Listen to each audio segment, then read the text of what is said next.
नमस्कार और अस्सलाम वालेकुम। मेरे इस चैनल में आपका स्वागत है।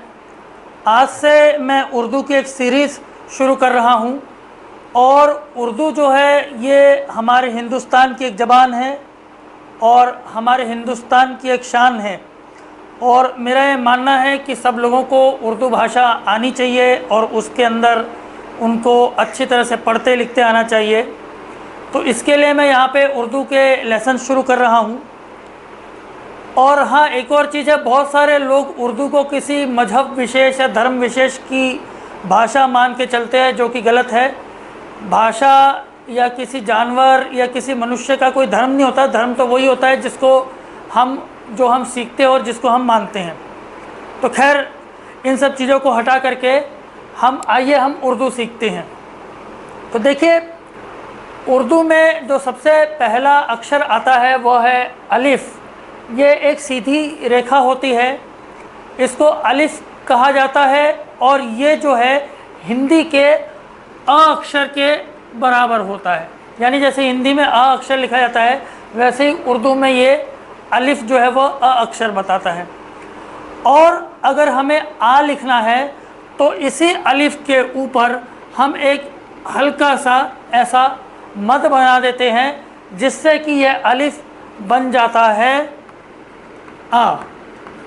तो ये अलिफ और ये हुआ आ। आइए अब हम आगे के कुछ तीन जो है उर्दू के अक्षर उनके बारे में और जानते हैं। तो अगले जो तीन अल्फ़ाबेट्स हैं उर्दू के, वो है रे, डे और जे। इसके अलावा एक और आता है, तो अभी हम उसके बारे में बात नहीं करेंगे, वो जब आगे हम लेसन्स में जाएंगे तो उसके बारे में सीखेंगे। तो ये देखिए, ये है रे यानी र हिंदी का, डे हिंदी का ड और जे ज। तो उर्दू में एक और चीज़ है, जब आप उर्दू सीखेंगे जैसे मेरे साथ, तो हिंदी के कई जो अक्षर हैं या हिंदी में कई, जैसे हम बोलते हैं स और ज, उसके लिए उर्दू में 3-4 अलग अलग अक्षर हैं। तो वो अलग अलग जहाँ पे शब्द होते हैं उनके हिसाब से उनका प्रयोग होता है। तो हम धीरे धीरे सीखते जाएंगे। आप भी एक्सपीरियंस से पढ़ते पढ़ते समझ जाएंगे कि कहाँ कौन सा जो अल्फ़ाबेट है वो यूज़ होगा। तो आइए, अभी तक हमने ये जो 3 सीखे हैं, ये है रे, डे, जे। इनको उर्दू में इस प्रकार से बोला जाता है, रे, डे, जे और र, ड या ज। अब इसके द्वारा, और हमने जो अलिफ अभी हमने सीखा था, अलिफ और आ, उनके द्वारा आइए हम कुछ अक्षर जो हैं, हम कुछ वर्ड्स बनाएंगे और ये सीखेंगे कि जो अभी तक हमने 4 जो अल्फ़ाबेट्स पढ़े हैं उनके द्वारा कैसे छोटे छोटे वर्ड्स को पढ़ा जाता है और लिखा जाता है। अच्छा, आगे बढ़ने से पहले यहाँ पे मैं आपको ये बता देना चाहता हूँ कि ये जो है रे, डे और जे, जो र, ड और ज है, इनको उर्दू के अंदर अगर इनके आगे लिखते समय कोई और अल्फ़ाबेट हो तो उनके साथ ये जो 3 है, इनको आगे वाले इसके साथ कंबाइन नहीं किया जाता। उर्दू में अगर इनके पहले के अक्षरों के साथ ये जुड़ सकते हैं, लेकिन इनके बाद कोई अक्षर आता है तो ये उसके साथ नहीं जुड़ते हैं। तो ये आगे धीरे धीरे मैं आपको एग्जांपल से समझाता हूँ। अच्छा, अभी जैसे हमने देखा था कि अ और आ, तो मैंने आपको बताया था कि ये अलिफ है और ये इसके ऊपर जब हम इस प्रकार से मद लगा देते हैं तो ये बन जाता है आ। लेकिन अब एक और चीज़ है, ये अलिफ अगर उर्दू के किसी अक्षर के आगे आ जाए तो फिर ये आ की मात्रा देता है। जैसे यह है र और इसके आगे अगर आपने अलिफ लगा दिया तो इसको हम पढ़ेंगे रा। ऐसे ही ड, अगर इसके आगे आपने अलिफ लगा दिया तो ये बन जाएगा डा। ज, इसके आगे आपने अलिफ लगा दिया, ये बन जाएगा, ये पढ़ा जाएगा जा। अब आइए, यहाँ पे जो है मैंने यहाँ पे कुछ आपके लिए वर्ड्स बना के रखे हैं, इनको हम पढ़ते हैं। अब देखिए, ये वर्ड पढ़िए। ये देखिए, यहाँ पे है अलिफ के ऊपर जो है इस प्रकार का हमने मद बनाया हुआ है, इसको मद कहा जाता है। तो ये हो गया आ ड, तो ये पढ़ा जाएगा आड़। इसी प्रकार से अब देखिए ये र था, आगे आ गया अलिफ, पढ़ा गया राज, तो ये हो गया राज। ठीक है। अब इसी प्रकार से अगर आप यहाँ आ जाए देखिए, तो ये अ के ऊपर मद था, आ, र, और फिर आगे आ, ये अलिफ आया तो ये पढ़ा गया रा, ये बन जाएगा आ रा।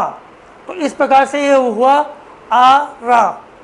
तो आइए अब हम उर्दू के आगे के 3 अल्फ़ाबेट्स और सीखते हैं। ये है दाल, डाल और जाल। अब दाल, डाल, जाल, तो देखिए यहाँ पे आपने ये आप अक्षर जिस प्रकार से बना हुआ देख रहे हैं यहाँ पे, ये हिंदी के द अक्षर के बराबर होता है। ठीक है। तो हम कहते हैं दाल या दवा, उस प्रकार से। ये डाल है, ड, अभी आपने इसके पहले भी सीखा था, तो एक आपने ड इस प्रकार से सीखा था, रे, डे और जे, और उसी प्रकार से ये भी ड के लिए यूज़ होता है। और इसके अलावा एक और है जाल। तो उर्दू में ज जो है वो जिस प्रकार से बोला जाता है, उस प्रकार से ज के लिए करीब 3 या 4 जो है अल्फ़ाबेट्स यूज़ होते हैं कॉमनली। तो हम उनको भी धीरे धीरे सीखेंगे, लेकिन फ़िलहाल जो है ये है दाल, डाल और जाल। तो आइए अब हम इनको अक्षरों के द्वारा हम इनसे और जो अभी हमने अलिफ, रे, डे और जे पढ़े थे, इन 7 अक्षरों को जो अभी हमने पढ़ा है, इनमें से मेनली जो पिछले 4 और इन 2, ये 6 अक्षरों के द्वारा हम कुछ वर्ड्स जो है बना करके पढ़ते हैं। तो चलिए अब हम आगे के 3 वर्ड्स जो हैं मैंने यहाँ पे लिखे हैं उनको पढ़ते हैं। इसके पहले एक चीज़ और कहना चाहूँगा, मैं कोई हैंड राइटिंग एक्सपर्ट नहीं हूँ, और ना ही यहाँ पे मैं जो प्रिंट का जो होता है, जिस प्रकार से उर्दू प्रिंट में या कलम से आप इतना अच्छा करके लिखा जाता है कि यहाँ पे ये द दरअसल थोड़ा सा यहाँ पे मोटा ही लिए वो होता है, तो वैसा मैं ब्लैक बोर्ड पर नहीं कर सकता हूँ। तो अगर कोई जानकार लोग देख रहे हो तो प्लीज़ इसमें जो है वो नुक्स निकालना ना शुरू कर दें। ये समझिए कि ये एक अच्छे उद्देश्य के लिए जो है किया जा रहा है, ताकि उर्दू का प्रचार प्रसार हो। तो खैर अब हम आ जाते हैं, पहला वर्ड है दार। अब आप देखिए ये दार कैसे, यहाँ पे मैंने हिंदी में लिख दिया है तो आप भी समझ सकते हैं, लेकिन ये दार क्यों हुआ, देखिए मैंने भी आपको बताया था, जो ये हमारा वर्ड था ये द के लिए यूज़ होता है। द, इसके आगे अलिफ लगा तो ये हुआ दा, और ये सीधा जो र का साइन आ गया तो ये बन गया दार। इसी प्रकार से द और आगे अलिफ दा, उसका फिर से द और अलिफ दा, तो ये हुआ दा, दा। अब इसी प्रकार से द, अलिफ द, ये हुआ दाद, इसको हम पढ़ेंगे दाद। आइए अब कुछ और वर्ड्स हम इसके द्वारा बना के पढ़ते हैं। तो अब देखिए मैंने यहाँ पे 2 वर्ड्स लिखे हैं, और कोशिश करिए कि क्या आप इन्हें पढ़ पाते हैं। तो देखिए ये द, अलिफ दा, और ये र है, आगे अलिफ रा, ये हुआ दा रा। अब इसी प्रकार से ये था ड, याद रखें डा र, ये हुआ डार, तो ये हो गया दारा, जो हम दारा सिंह जिस प्रकार से बोलते हैं, और ये हुआ डा र, इसको पढ़ा जाएगा डा र। अब हम आगे एक और मात्रा और एक वर्ड है व, जो कि मात्रा के लिए भी यूज़ होता है, जिसको वाव कहते हैं, उसके बारे में सीखेंगे। अब हम आगे जो है एक अल्फ़ाबेट के बारे में पढ़ेंगे या एक वर्ण के बारे में पढ़ेंगे, वो है वाव। ये कुछ इस प्रकार से लिखा जाता है, थोड़ा सा ऐसा जब बनता है, ये थोड़ा सा इस प्रकार से बनता है, जैसे कि आपका द होता है, लेकिन इसमें द के आगे एक ऐसा बड़ा सा निशान जैसा होता है, तो ये इस प्रकार से कुछ बना, ये वाव। और ये वाव एक ऐसी चीज़ है कि वाव और उर्दू में 1-2 और जो है अक्षर आएंगे बाद में, य और ई जो है, अगर आपने वाव को पढ़ना सीख लिया, य और ई जो है उनके आगे आएगी छोटी ये बड़ी ये, तो ये समझ लीजिए कि आपको आधी से ज़्यादा उर्दू आ गई। मैंने ऐसा इसलिए कहा कि आधी से ज़्यादा उर्दू आपको पढ़नी आ जाएगी, क्योंकि उर्दू में क्या होता है कि जैसे अभी हम सीख रहे हैं, लेकिन जब आप धीरे धीरे बुक्स वगैरह पढ़ेंगे तो कई सारी बुक्स में, या जो आजकल नस्तलिक फ़ॉन्ट जिस प्रकार से इलेक्ट्रॉनिक प्रिंट में उर्दू लिखी जाती है, उसके अंदर मात्राएं नहीं लिखी जाती हैं। जैसे हिंदी में हम मात्राएं लिखते हैं, उर्दू में कई बार मात्राएं नहीं लिखी जाती, आपको जजमेंट लेना पड़ता है। तो इसलिए मैंने आपको यहाँ पे कह रहा था कि वाव को ध्यान से समझिए कि वाव को किस प्रकार से यूज़ किया जाता है। ये जो सिंबल है वाव का, ये कई बार व के लिए यूज़ किया जाता है। हिंदी का जो अक्षर है वह जैसे हम कहते हैं, तो वह कई बार ये मात्रा दिखाता है ओ के रूप में, दो जैसे हम कहते हैं, तो उसके लिए कई बार ये हिंदी के बड़े ऊ के लिए यूज़ होता है, और कई बार ये औ के लिए भी मात्रा के रूप में यूज़ होता है। तो ये किस प्रकार से यूज़ होता है, ये आपको धीरे धीरे पढ़ पढ़ के आइडिया आ जाएगा। अब मैं यहाँ पे एक एग्जांपल के द्वारा बता रहा हूँ कि किस प्रकार से यह व के लिए यूज़ होता है, ओ के लिए होता है, ऊ के लिए होता है और औ के लिए होता है। आइए अब हम देखते हैं कि वाव जो है वह व के रूप में कैसे यूज़ होता है। अब देखिए यहाँ आप देखिए तो ये वार लिखा हुआ है। शुरू में जब वाव यहाँ पे यूज़ हो रहा है तो ऑब्वियसली यहाँ पे हम ये कह सकते हैं कि ये व के लिए यूज़ हो रहा है, तो ये लिखा है वार, व अलिफ वा और ये र, तो ये हुआ वार। अब यहाँ पे आप देखिए ये है अ, ये इसके ऊपर जो है मद का साइन लगा हुआ है, ये जैसे आप देख सकते हैं ये मद जो है ये हुआ आ वा ज, आवाज़। तो यहाँ पे आप देख सकते हैं आवाज़ के लिए कौन सा ज यूज़ हुआ है, आवाज, ये हुआ आवाज़। इसको हम पढ़ेंगे, एक बार फिर से बताता हूँ, आ व और फिर आ वा ज, आवाज़। तो यहाँ पे आप देख सकते हैं कि ये जो वाव है वह के लिए यूज़ हो रहा है, वह। अब हम देखते हैं कि वाव जो है वो ओ के रूप में किस प्रकार से यूज़ होता है। तो ये देखिए यहाँ पे मैंने 3 वर्ड्स लिखे हुए हैं। अब आप यहाँ देखिए ये है अ और उसके बाद वाव लगा है, तो अब अ और वाव बन जाता है ओ। अगर अ लिखा है और उसके आगे खाली वाव लगा है तो इसको पढ़ा जाएगा ओ र, यानी और। जैसे हम कहते हैं कि उस ओर चले जाओ, ये रास्ता उस ओर जाता है, तो यहाँ पे ये है और, तो ये अ और वाव बना ओ र। इसी प्रकार से दूसरे इसमें आप देखें तो ये र है, उसके बाद वाव, र और वाव हुआ रो और ये हुआ ज। अब जैसे र के बाद अलिफ लगता था तो ये बन जाता था रा, र के बाद वाव लगा तो यहाँ पे हम इसको पढ़ लेंगे रो, रो ज। ऐसे ही अब ये है द उर्दू का, उसके बाद वाव लगा दो। थोड़ा सा यहाँ पे मैं एक और चीज़ फिर से माफ़ी चाहूँगा, ब्लैक बोर्ड पे लिख रहा हूँ, कोई एक्सपर्टीज़ नहीं है, ज़रा थोड़ा सा मेरे बनाने में दिक्कत हो रही होगी चौक के द्वारा, फिर भी आप समझ सकते हैं किस प्रकार से इसको लिखा गया है। आप जब भी प्रिंट में पढ़ेंगे, जो प्रिंट की बुक्स है, तो वहाँ पे आपको एकदम क्लियर हो जाएगा कि वाव की आकृति किस प्रकार से है, र किस प्रकार से, द किस प्रकार से है। लेकिन ये लगभग बिल्कुल वैसा ही है जैसे मैंने यहाँ पे बनाने की कोशिश की है। तो अभी जो हमने वाव को पढ़ा वो ओ के रूप में, ज़्यादातर ये ओ के रूप में ही आपको पढ़ने को मिलेगा। अब हम इसका जो है तीसरे रूप के बारे में सीखते हैं कि वाव तीसरे रूप में कैसे पढ़ा जाता है। अब हम सीखते हैं कि वाव को बड़ी ऊ के रूप में किस प्रकार से ये मात्रा के लिए यूज़ किया जाता है। अभी तक आपने पढ़ा जो है कि वाव को व के रूप में कैसे यूज़ होता है, जब शब्द के शुरू में आया था वार।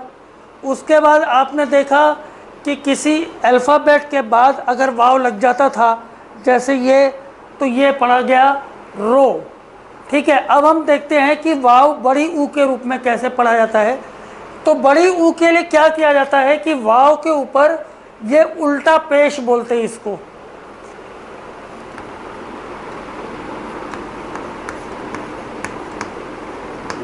वाव के ऊपर इस प्रकार से अब उल्टा पेश का साइन लगा दिया जाता है तो ये बड़ी ऊ में बदल जाता है, तो ये बड़ी ऊ की आवाज़ देता है उस समय।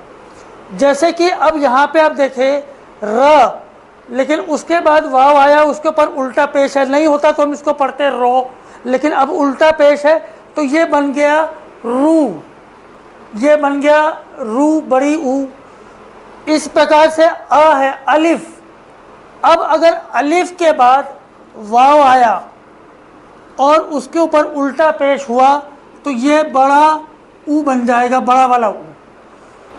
यहाँ पे अब मैं आपको यहाँ पे इसके द्वारा कुछ वर्ड्स लिख के दिखा रहा हूँ कि उनको उर्दू में किस प्रकार से पढ़ा जाएगा। तो अब देखिए, ये अ में वाव और उसके ऊपर उल्टा पेश, ये हुआ ऊ, तो ये ऊ यहाँ पे आ गया ऊ बड़ा ऊ, और द और उसके बाद अलिफ दा, तो ये हुआ ऊ दा।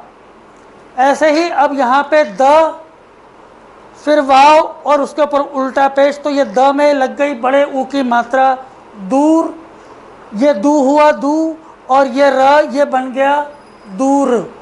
अच्छा, अब हमने अभी कई वर्ड सीखे। इन वर्ड्स में आपने एक चीज़ मार्क की होगी कि हिंदी हम इस यहाँ से इस डायरेक्शन में पढ़ते हैं और उर्दू जब पढ़ी जाती है तो वो ऐसे पढ़ी जाती है। हिंदी जब हम लिखेंगे पहला वर्ड, दूसरा वर्ड, तीसरा वर्ड, चौथा वर्ड, ऐसे, तो हिंदी इस डायरेक्शन में लिख करके पढ़ी जाती है।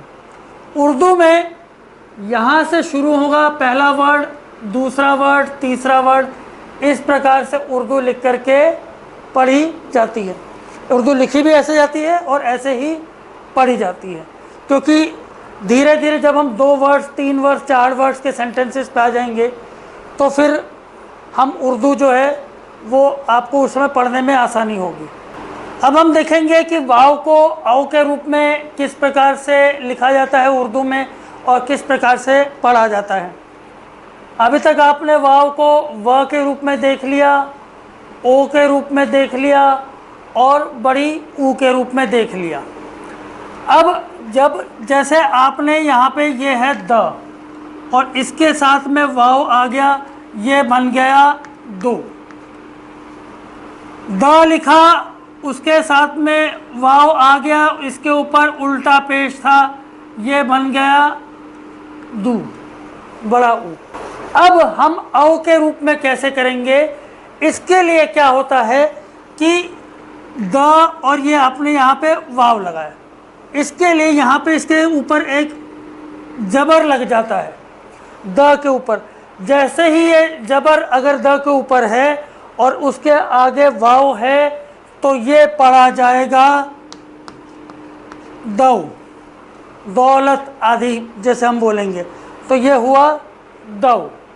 तो इस प्रकार से अगले जो वर्ड है, वाव के यहाँ पे जो वर्ड है उसके ऊपर अगर जबर लगा हो तो फिर इसको दौ पढ़ा जाएगा।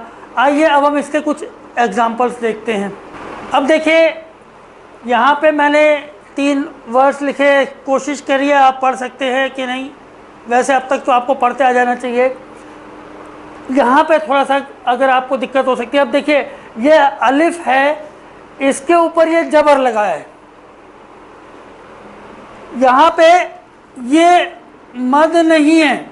मद का जो साइन होता है वो कुछ इस प्रकार से होता है, ये देखिए ऐसे, ये ऐसे आता है, ये आ होता है। और यहाँ पे ये जो साइन है, ये जो इस प्रकार का साइन आ रहा है, ये जबर का साइन हुआ, और उसके बाद वाव है, ये हो जाएगा, पढ़ा जाएगा। और ये जो है द, ये होता दौर, अगर ना होता तो ये ऐसे दौर बन जाता, लेकिन जबर है, अब ये बन जाएगा दौर।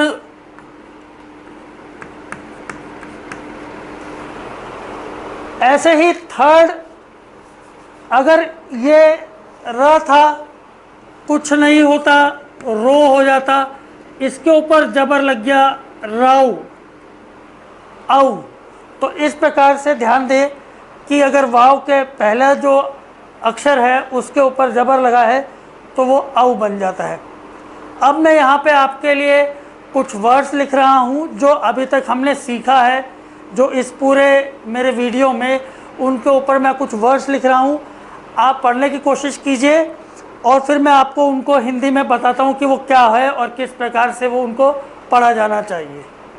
तो अब यहाँ पे मैंने ब्लैक बोर्ड पर आपके लिए उर्दू के कुछ वर्ड्स लिख रखे हैं जो कि अभी तक हमने पढ़ा है। तो आइए देखते हैं, कोशिश करते हैं कि क्या आप इन वर्ड्स को पढ़ पाते हैं या नहीं। इसको देखकर पढ़ने की कोशिश कीजिए क्या लिखा है ये, तो मैं बता दे भी चलता हूँ।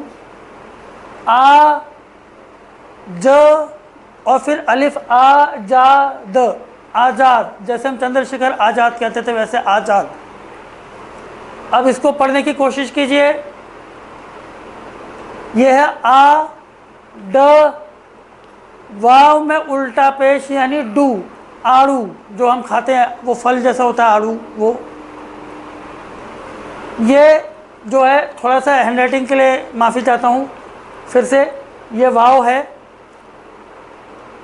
अब ये देखिए क्या लिखा है, ये ज वाव जोर, जोर। ये पढ़ने की कोशिश कीजिए। द अलिफ दार, दार। ये पढ़ने की कोशिश कीजिए। अब यहाँ पे वाव अलिफ, यह होगा वार, व आर, वार।